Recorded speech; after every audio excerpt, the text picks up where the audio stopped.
All right, what is up, everybody? We are back with another edition of Everyday Hoops.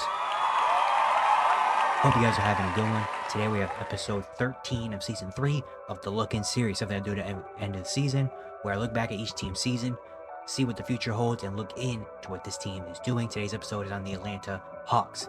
Thank you guys for the views on the videos and the shorts recently. I really appreciate it. If you do like the content around here, consider subscribing, liking, turn notifications, do all stuff like that. I really appreciate it. Really helps out a lot. We're on the road to 1,000 subscribers, getting closer and closer as the days go on. So all support around the channel, be very much appreciated.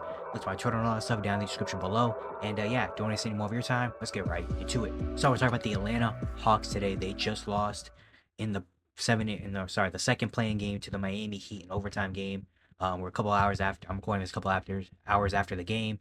Very interesting one. But the Hawks end up losing. They don't make the playoffs, and now we're going into another off season with the Hawks. This year was very kind of up and down. Started off bad. They had a little hot streak in between November, December, where things were going good. They made it to the final four of the NBA Cup, and things were looking great. Then they had big injuries, trade deadline, and they ended off second half of the year not so great. Stumble their way into the play-in, lose to the Magic, lose to the Heat, and now they're on the outside looking in. Looking at what the Hawks look like right now, Trae Young is still Trae Young. Trae Young's having a great season. He's still playing very, very well. He's still really, really good and really, really well and all that stuff. It's just really the Hawks right now are in this weird scenario of trying to build this team back around Trae Young. They traded away DeAndre Hunter at the deadline when they kind of cashed in on him when he was the most valuable, which I don't think is a horrible move. Given they get a whole lot back for him, but whatever. And they're kind of phasing into a new version of the Hawks where they're going a lot younger. Trading away Hunter, even though he's only 27. Karis LeVert and Georges Niang are two older guys, but they're both. Karis LeVert's going to be a free agent this offseason. Georges Niang only has 1 year left and it's only for $8 million, so they probably maybe can flip him at the deadline next year. Clint Capella looks like he's probably gone. He's at the end of his contract and he's lost his starting spot to Onyeka Okongwu, so it looks like Clint Capella's going to be out the door. They traded away Bogdanovich, so it looks like they're going for a younger team around Trae Young. We have a young Jalen Johnson who had an amazing season this year. His contract says he's going to kick in. Probably going to be. They need him to be an all-star level player for the future. I think he can be. I think Jalen Johnson's a great piece of this team. Dyson Daniels having an MIP type of year, showing that he could be a great running mate next to Trae Young. Zachary Rasache, I feel like, had a very underrated season. I love what Zachary Rasache has looked like in his rookie year. He's a number one overall pick. He's probably been the least talked about number one overall pick, least typed up number one overall pick. And while he might not have the flashiest game or conventional number one overall pick style, I love his fit in Atlanta. I feel like he's already looks like he's going to be an elite level role player with this team. He's a guy that's not afraid to shoot the ball, can really good cutter, just knows where his spots are, and picks his spots very, very well, while also having a lot of defensive potential, and he's only 19 years old. So I love what Versace could be in the future. Onyeka Okongwu made some big strides, even though he's definitely got to improve, and you'd like to see him a whole lot better. He had a really good game today against Miami as well. He really kept them in it. Okongwu going to him for the future. So you have a core of all these guys where Jalen Johnson's 23, Dyson Daniels is 21, Versace's 19, Okongwu's 24, and Trae's 26. So you have this young kind of nucleus that they're trying to put around Trae Young. Now it's really about kind of nailing the surrounding pieces. And they've been trying to do that the last couple of years. They've made the big DeJounte Murray move. They've had Bogdanovich. They've had Clint. They tried John Collins. They've tried so many different things, and they haven't really put it together and worked it out yet. But Atlanta's in a spot where I think they're okay right now. I don't think it's really bad for the Hawks right now. Unfortunately, now they're probably not going to have a home first round pick because the DeJounte Murray trade. That pick is going to go to San Antonio. But they do have their Kings pick.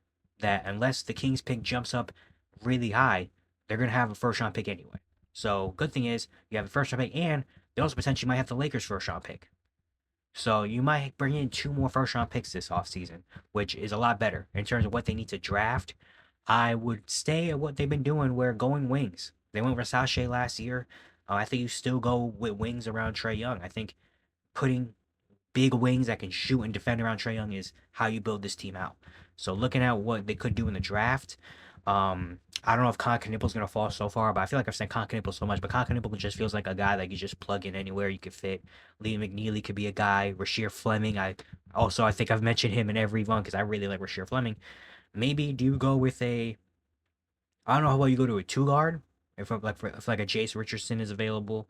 I don't know, but maybe I think a Carter Bryant would be great. for this team. A Carter Bryant, he's going to be young. He's kind of be similar to Versace. He's going to come in. He's very young. He's a wing that you project to be good in the NBA in terms of being a shooter, and defender. Will Riley could be good out of Illinois. A big guy that still has a lot of, untapped potential, but has shown the ability to be able to score on the wing position. And I think that's just what the Hawks need right now. Wing players. Wing players that can shoot the three ball and play off of Trae Young. Do they experiment maybe with going with another guard? I don't know. They tried it. It didn't work with DeJounte Murray. As far as Jaco Jonas, if he's around that spot, I don't know how much I would take him. Maybe do think about if a Jeremiah Fears or a Trey Johnson or a Jace Richardson, if they fall there, do you consider trying to go for a scoring guard? But then again, they tried that with Kobe Buffkin, and that hasn't really worked out well so far. Yeah, they tried the scoring two guard type aspect, and that didn't really work. But maybe they try again. Who knows? But I think putting wings around Trae Young is the way to go. And honestly, I can see a little bit of a blueprint with this team. It's not as great as some other teams have it. Obviously, they don't have the same amount of assets or stuff as other young teams in this kind of weird spot have. But I like what I see with the Hawks. I could see a future with the Hawks. They're laying down a little bit of foundation and blueprint. So that's all they really need right now. Obviously, they had that conference finals run 4 years ago. That's been a big thing in the past where they tried to, capitalize on it, which you can't really fault Atlanta for doing that. I mean, you see a team in conference finals with a Trae Young who's a 22, 23-year-old point guard, and you're like, yeah, we got to capitalize this right now. They tried it. It didn't work.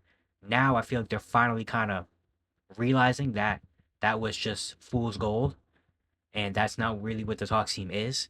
And so now they're trying to backpedal and be like, okay, we still have to develop and put a team around Trae Young, a young team around Trae Young, and there's still a lot of steps that need to be taken. And I feel like they're finally recognizing that, and they're putting pieces around it. Again, Jalen Johnson, Zachary Versace, Dyson Daniels, Onyeka Okongwu. These are some solid pieces. Jalen Johnson could be an all-star one day. Zachary Versace, again, projects to be an elite level wing role player. Dyson Daniels is a perfect complementary next to Trae Young, being an amazing defensive guard with some offensive capabilities. Onyeka Okongwu is a big man that can be a two-way guy that can rebound, block shots, shoot threes, and do all this stuff. So they have a good foundation here, and they bring in 2 more first-round picks potentially this year, 2 more rookies that hopefully can also fit, being maybe a wing, or maybe you take a wing and you take a guard, to try both those out, see what works for you, to really put around Trae Young. And I see this being really solid. The only thing that concerns is how good they can be in the Eastern Conference, how good they can be. The last couple of years, they've been a 7-8 seed, basically. They've been a team that I feel like has been in the play-in every year, 7 seed, 8 seed every year. This year, they're going to be a 9 seed. And really the only problem is how comfortable is Trae Young with being patient? Because this team still has a lot of work, and things to do. I don't expect the team to come out next year and be a 49-50 win team. I don't expect that for another year or two, maybe even more further down the line, where they start being like an actual legit playoff team, So really, I think the question is, how long is Trae Young willing to wait, willing to be patient, and willing to see everything play out? And if he is fine with it, then I think they're in a really good spot. If he's not fine with it, that's where things could get kind of weird. And, but we get there when we get there. I'm not talking about Trae Young trades or anything this offseason, because I do not believe he will be traded. I believe he still will be an Atlanta Hawk. But then again, it's the NBA. Who knows? He could be traded tomorrow. Luka Doncic got traded, so no one's safe anymore.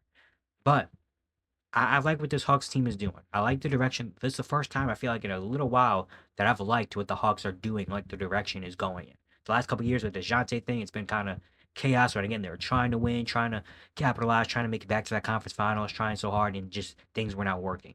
Now they've taken a step or two back, brought in some young talent, are building a little something here. They got a little something here. Again, it's going to take a while for it to really, flower. I'm not expecting this team to be super, super good in the next couple of years. I'm not expecting them to have an OKC type of jump or anything like that. But I think there's something here. There's something here that I like, and I believe the Hawks are building something good. It's going to take a little while for it to really progress, but if it does progress, I like what the Hawks' future looks like. So I think the future is not as bad as I feel like maybe some people think it could be or think it is with Trae Young. It also, again, depends a lot on how willing Trae Young is to be patient and to let this scenario play out. But if it does play out, I think good things could be coming to the Hawks pretty soon. And yeah, it's gonna be it for today. I hope you guys enjoyed. If you do like the content around here, consider subscribing, liking, turn notifications, doing all stuff like that. I'd really appreciate it a whole lot. Once again, around the road to 1,000 subscribers, so all support around our channel be very much appreciated. There's a playlist up here somewhere you can click on and look at the other episodes of the Look In series and watch them. And yeah, I'll see you guys tomorrow.